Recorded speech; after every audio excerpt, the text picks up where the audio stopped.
Pemirsa Oli TV berjumpa kembali dalam berita terkini. Saat ini saya sedang berada di Gedung Jaya Sabre dan bersama dengan Pak Gub, Gubernur Bali, terkait dengan penyerahan bantuan untuk penanganan COVID di Bali dari kelompok media Bali Pos yang bekerja sama dengan Sampurna untuk Indonesia.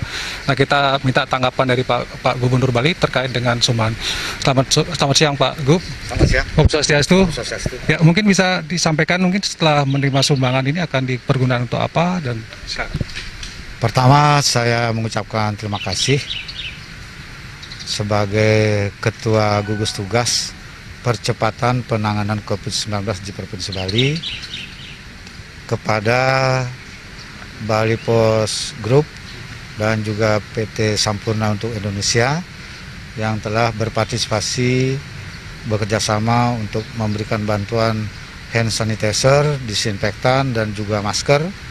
Dan bantuan ini sangat besar artinya bagi kami di gugus tugas, dan bantuan ini juga akan segera disalurkan oleh tim gugus tugas melalui Satgas Gotong Royong di Desa Adat dan juga relawan desa yang ada di seluruh wilayah Provinsi Bali.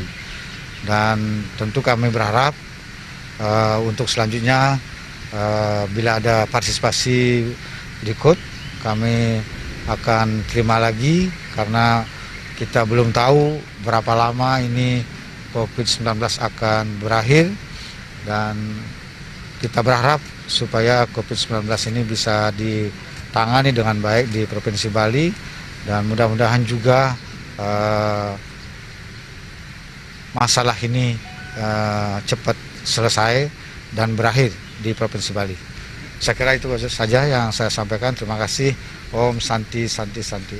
Om Swastiastu. Terima kasih Pak Gub atas waktunya, dan pemirsa Bali TV, demikian berita terkini kali ini. Sekali lagi kita tekankan supaya badai ini segera berlalu dan Bali bisa kembali normal, Indonesia kembali normal, dunia kembali normal. Demikian berita terkini, sampai jumpa di berita terkini berikutnya.